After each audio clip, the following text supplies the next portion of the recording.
apakah aku layak?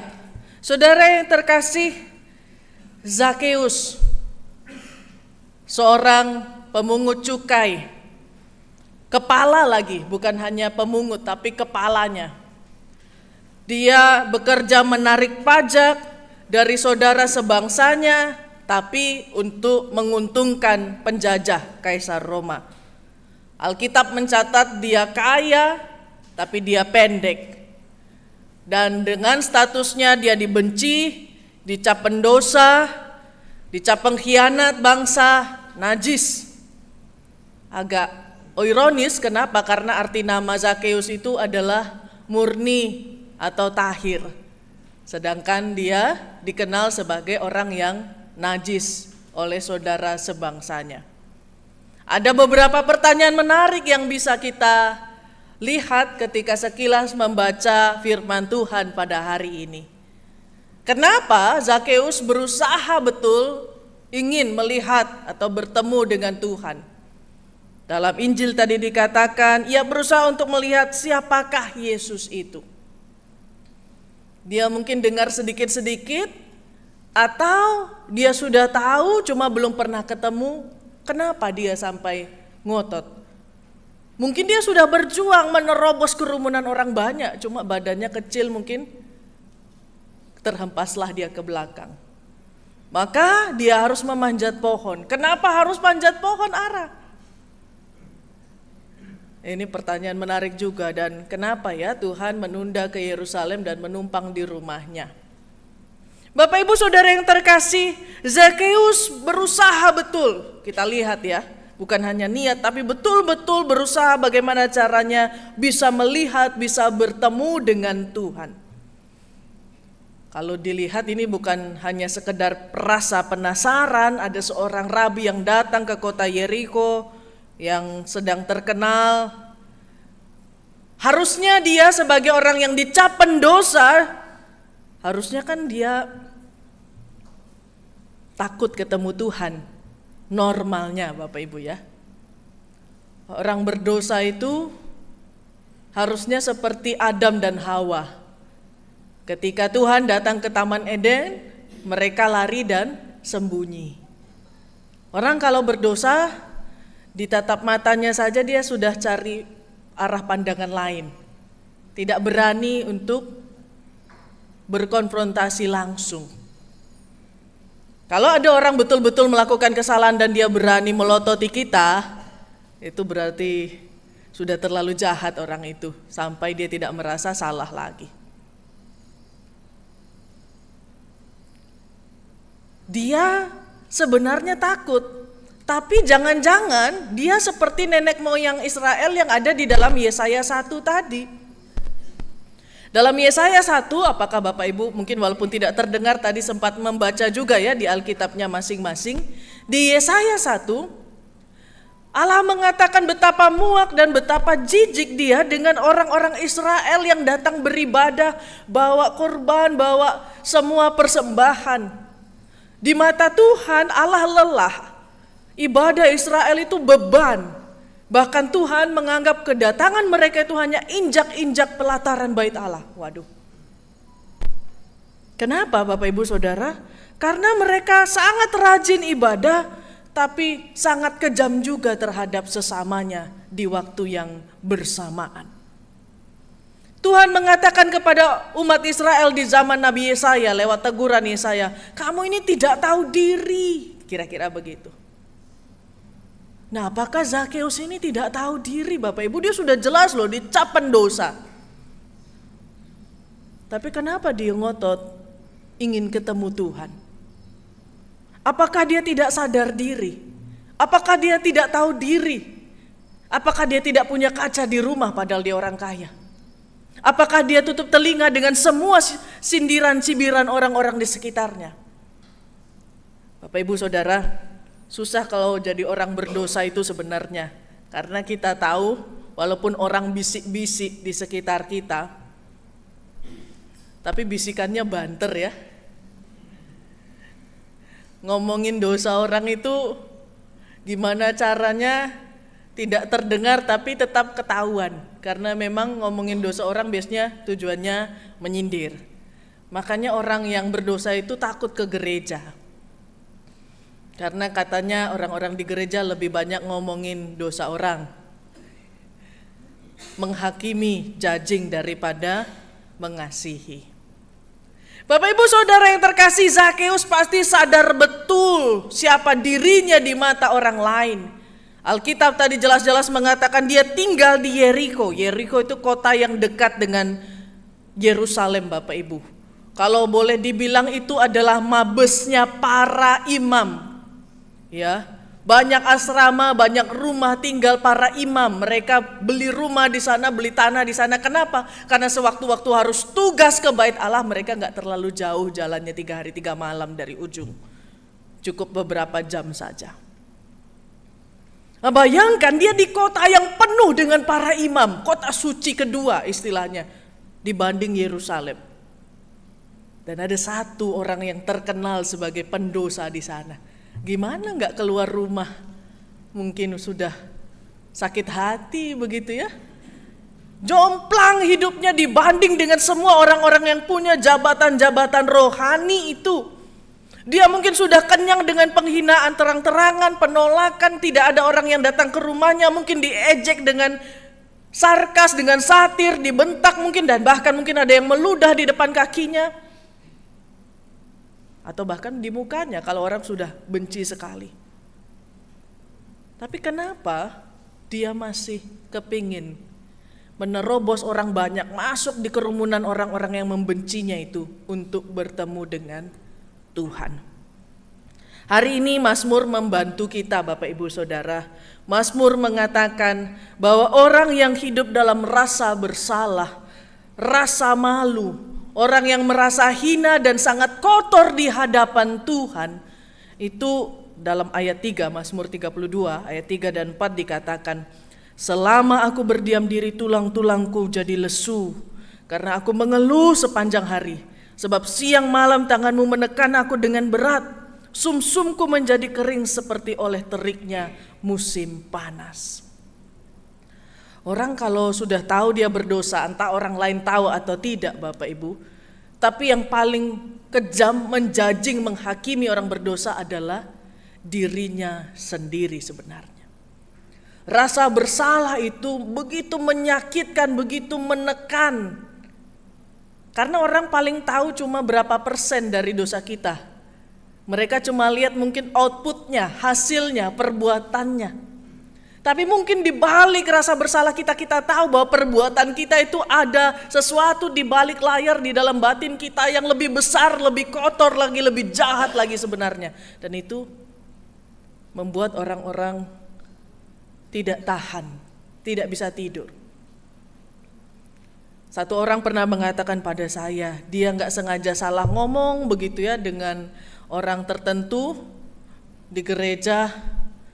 Terus dia yang jadi kepikiran, waduh, saya disalahpahami bagaimana ya? Nanti saya dibenci bagaimana ya?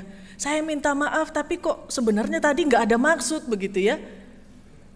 Jadinya dia demam, dia pusing, dia telepon, gimana caranya? Tolong bantu saya untuk rekonsiliasi Bu Pendeta.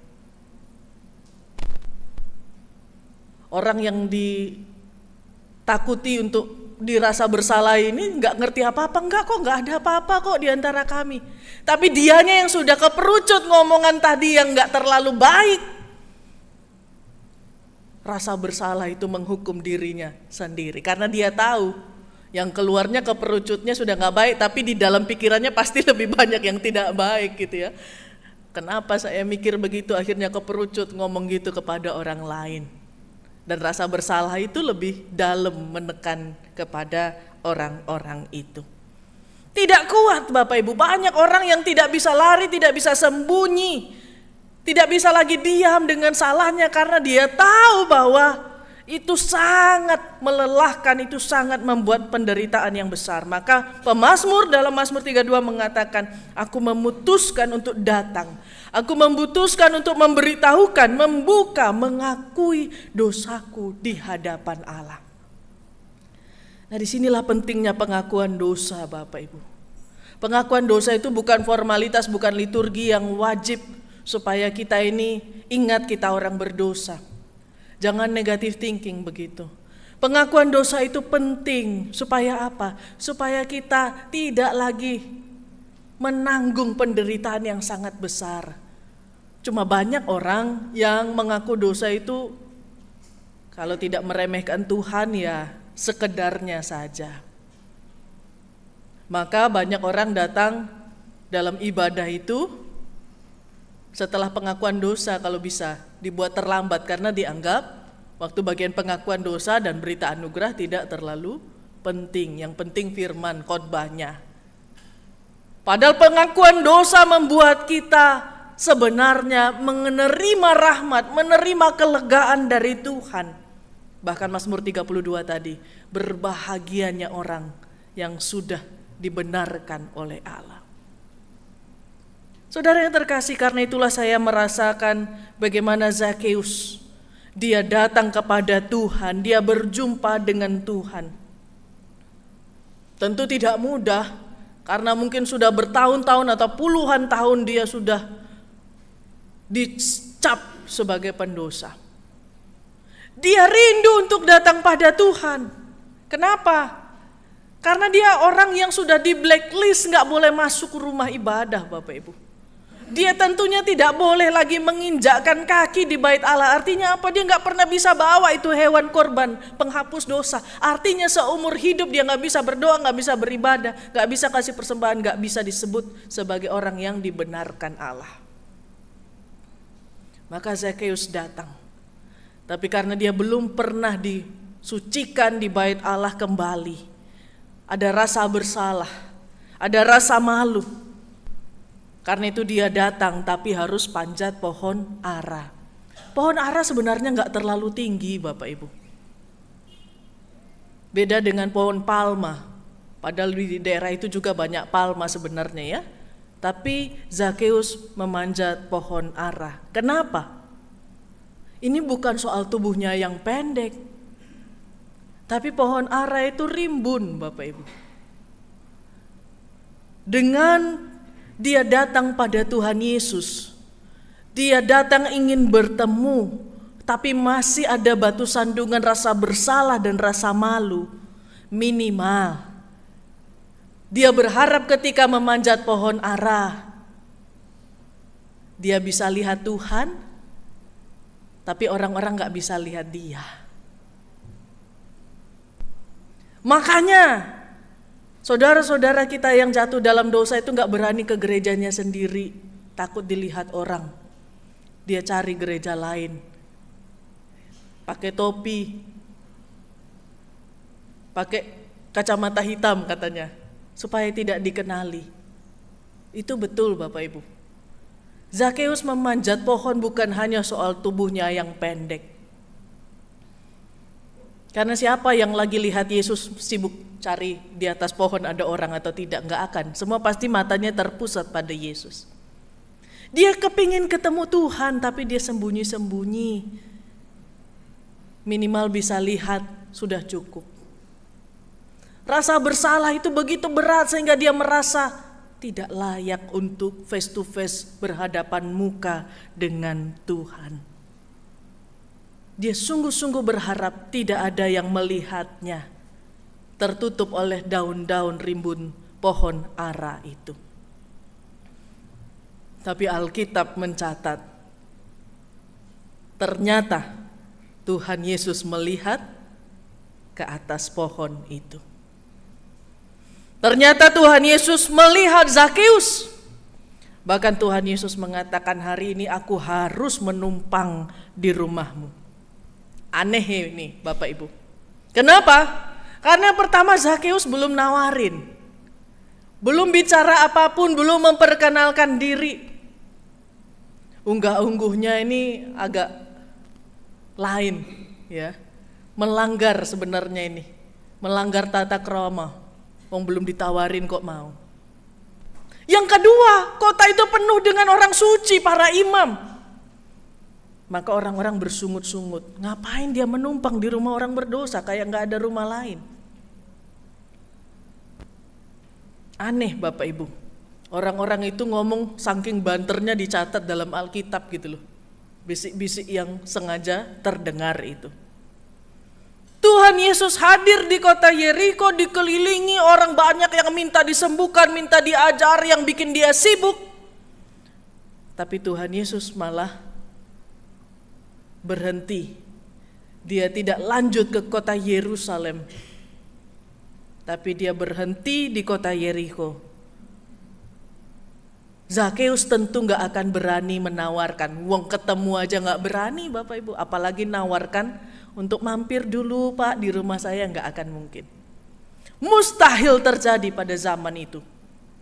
Tapi ya itulah Bapak Ibu Saudara, itulah bedanya kita dengan Tuhan ya. Orang banyak mengatakan kamu tidak layak, kenapa kamu gak pernah bawa korban, kamu gak pernah ibadah, kamu gak pernah masuk bait Allah. Di perjanjian lama, di Yesaya tadi, ibadah orang Israel sangat sempurna. Karena semua unsur liturgi itu dilengkapi, layak, memenuhi syarat, sehingga imam besar mengatakan kamu diampuni dosanya. Tapi Tuhan tadi dalam Yesaya, enggak, kamu itu jadi beban bagiku. Di zaman Zakeus, di zaman Tuhan Yesus, Zakeus malah dianggap layak. Dianggap layak waktu kapan? Sebelum dia pergi ke rumah ibadah. Sebelum dia membawa korban penghapusan dosa. Sebelum dia diberkati oleh imam besar. Dia hanya melakukan apa Bapak Ibu? Gak ada liturginya loh, dia cuma bagi-bagi setengah dari hartanya.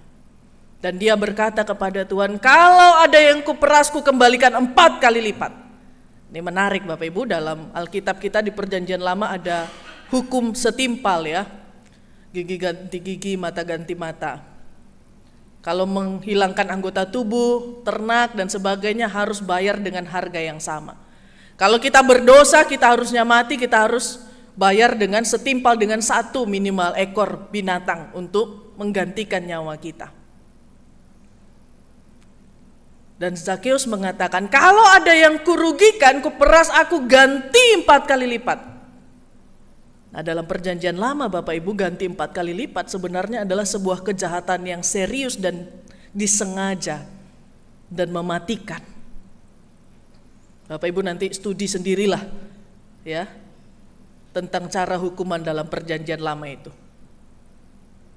Tapi saking sukacitanya, saking kagetnya dia dilihat oleh Tuhan, Zakeus berkata, Tuhan, setengah dari hartaku akan kuberikan pada orang miskin, dan kalau ada yang kuperas, ku kembalikan 4 kali lipat. Ini perubahan, ini pertobatan. Bagi saya ini bukan itu. Ini adalah pengakuan dosa Bapak Ibu. Tuhan, aku mengaku aku melakukan kejahatan yang sangat serius. Sampai levelnya mengambil hukuman yang tertinggi, yaitu pembalasan 4 kali lipat. Ini sebuah pengakuan dosa. Saat orang-orang di kota Yeriko yang tampak suci dan saleh itu mengelilingi Tuhan Yesus, merasa berhak menerima Tuhan Yesus di rumahnya, Zakeus ketika Tuhan Yesus sudah jelas-jelas bilang bahwa aku akan ke rumahmu, dia mulai mengatakan, Tuhan, aku ini penjahat besar. Aku ini sudah di level yang hukumannya harus 4 kali lipat. Dia takut Tuhan Yesus mungkin salah pikir ini seorang yang fan yang sangat fanatik mungkin. Enggak Tuhan. Ketika dia mengatakan aku akan berikan hartaku, aku balikan 4 kali lipat, ini bukan sombong Bapak Ibu. Dia ingin tunjukkan pada Yesus. Tuhan, gak salah tah numpang di rumahku. Aku sih happy-happy saja. Tapi aku ini loh, ini penjahat besar. Pengakuan yang begitu luar biasa di depan banyak orang. Maka Tuhan Yesus menganggap dia mengalami keselamatan. Zakeus yang di mata manusia dikucilkan, tidak dibolehkan datang kepada Allah di bait Allah. Tapi Tuhan Yesus sendiri yang datang menumpang di rumahnya, tidak di rumah orang saleh lain di kota itu. Kenapa? Karena hanya Zakeus yang betul-betul siap. Hanya Zakeus yang betul-betul punya iman, punya cinta kasih. Yang lain di kota Yeriko rajin ibadahnya, tapi mereka membuli, mempersekusi Zakeus. Tapi Zakeus yang berdosa justru masih punya hati pada orang miskin dan pada orang-orang yang diperas. Yang lain imam, tapi gak pernah ngelirik orang lain kalau susah. Yang lain punya jabatan pelayanan, jabatan rohani, tapi gak pernah kepikiran ada orang miskin di tetangganya. Tapi Zakeus mungkin gak pernah ke bait Allah, tapi di hatinya, di pikirannya itu pasti bukan spontanitas, bukan kaget-kagetan Bapak Ibu. Tapi pasti di hatinya dia tahu penderitaan orang miskin itu, sehingga dia memilih untuk Tuhan, bukan aku akan pergi ke bait Allah, aku persembahkan korban, bukan. Aku berikan setengah hartaku untuk orang miskin dan orang-orang yang diperas. Tuhan Yesus tahu kenapa dia harus berhenti di Yeriko. Karena Zakeus orang yang membutuhkan cinta kasih Tuhan. Ketika Zakeus tidak bisa datang ke bait Allah, Allah sendiri yang datang ke rumahnya. Itu sebabnya Bapak Ibu, bagi saudara-saudara kita yang tidak bisa ke gereja, misalnya perjamuan kudus, gereja yang datang ke rumahnya itu bukan karena apa-apa, karena teladan Tuhan. Allah yang datang ke rumah orang-orang yang tidak bisa hadir. Saat orang lain disucikan, dikuduskan dengan liturgi ibadah, korban, dan bait Allah, dan semua yang tampaknya rohani.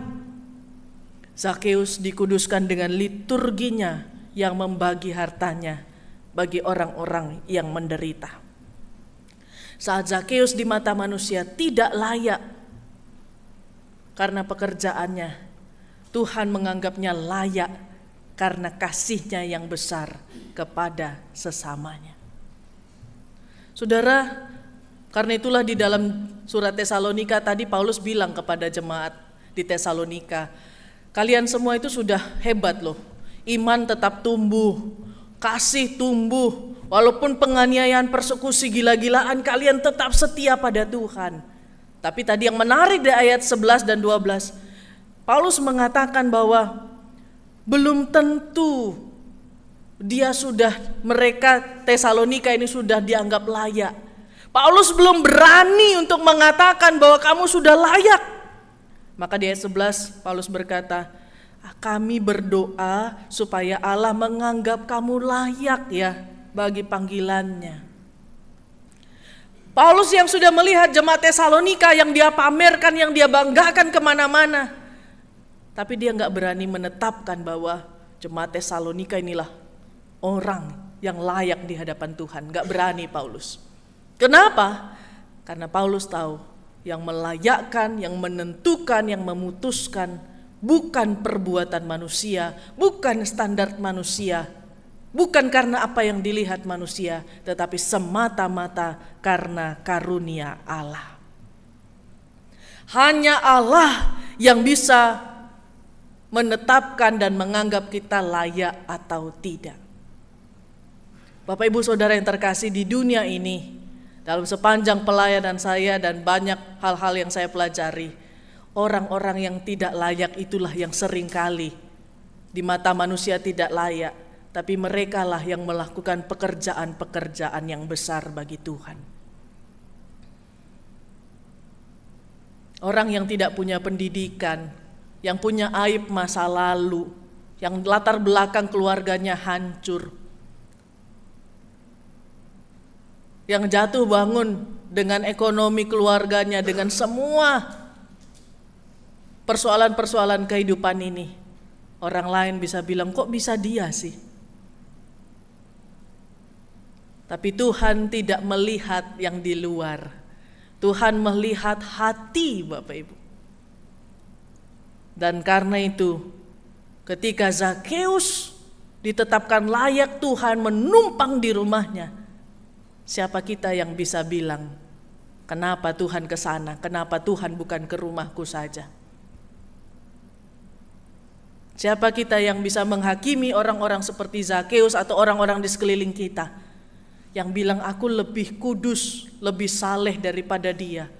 Kok Tuhan tidak mau masuk rumah saya? Satu kota Yeriko bisa bilang Zakeus tidak layak. Tapi satu kata dari Tuhan, aku menumpang di rumahmu, meruntuhkan semua pendapat satu kota itu. Mau satu keluarga besarmu, saudara, mau satu kompleksmu, mau satu gerejamu menganggap engkau tidak layak. Kalau Tuhan yang melayakkan, ada saja jalannya. Tuhan sendiri yang akan berjuang. Tidak ada yang tersembunyi, tidak ada yang terlalu hina di hadapan Tuhan, sehingga kita tidak terlihat di mata Tuhan. Bahkan ketika kita sembunyi, bahkan kita cari tempat di mana supaya kita bisa bersembunyi, Tuhan tetap bisa menemukan kita. Firman Tuhan hari ini bukan tentang Zakeus yang cari Tuhan. Firman hari ini tentang Tuhan yang melihat Zakeus. Tuhan yang melihat saudara dan saya di tempat yang orang lain mungkin gak lihat. Saat orang lain merasa kita gak penting untuk dilihat, diperhatikan, Tuhan melihat kita. Hari ini kita belajar tentang Tuhan yang penuh kasih setia dan rahmat. Maka ketika kita bertanya apakah aku layak bagi Tuhan, itu adalah pertanyaan sekaligus pengakuan dosa kita. Jawabnya tentu jelas, tidak layak. Gak layak Bapak Ibu. Sudah pakai jubah begini pun gak ada yang mengatakan layak untuk Tuhan. Masih aja banyak salahnya. Sudah saudara melayani Tuhan, membangun ribuan gereja, menobatkan banyak orang pun, meninggalkan keluarga besar demi ikut Tuhan pun, apakah saudara layak bagi Tuhan? Gak layak. Ini membuat kita tidak sombong seperti orang Israel pada zaman Yesaya. Jangan sampai merasa saya pantas karena saya sudah ini, sudah itu, sudah beri ini, sudah beri itu. Kita gak akan pernah layak di hadapan Tuhan. Gak akan pernah memenuhi syarat. Kalau di DPR ada fit and proper test, kita gak akan pernah lulus jadi anak Allah. Tapi saat kita tidak lulus itu, Tuhan berhenti dan melihat kita. Tuhan punya kasih karunia dan rahmat, anugerah yang besar bagi kita. Maka Allah lah yang menetapkan, Allah lah yang menjadikan, Allah yang membuat, Allah yang menganggap kita layak, walaupun kita cuma sebutir debu di semesta ini. Allah mencari, Allah melihat kita, dan Allah menganggap kita berharga untuk dikasihi sedalam-dalamnya. Maka saudara, carilah Tuhan. Carilah Tuhan dengan sepenuh hati. Mengakulah dosa kita dengan sungguh-sungguh. Maka walaupun kita bukan siapa-siapa di mata orang lain, tapi di mata Tuhan, kita sangat berharga dan mulia, dan bahkan memberikan dirinya untuk menebus dan membayar kita yang sangat murah ini, tidak ada harganya ini, menjadi sangat mahal, tidak ternilai dengan darah, dengan tubuhnya di atas kayu salib. Kalau saudara merasa tidak layak hari ini, saudara dihakimi oleh sekeliling saudara, datang pada Tuhan.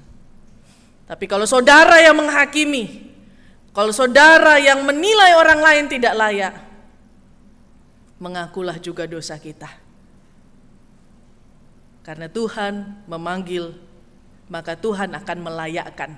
Bukan karena layak dulu baru dipanggil. Dipanggil dulu, maka Tuhan sempurnakan, Tuhan layakkan. Tuhan jadikan kita sinkron, memenuhi syarat untuk menjadi anak-anak Allah. Amin. Saat hening bagi kita.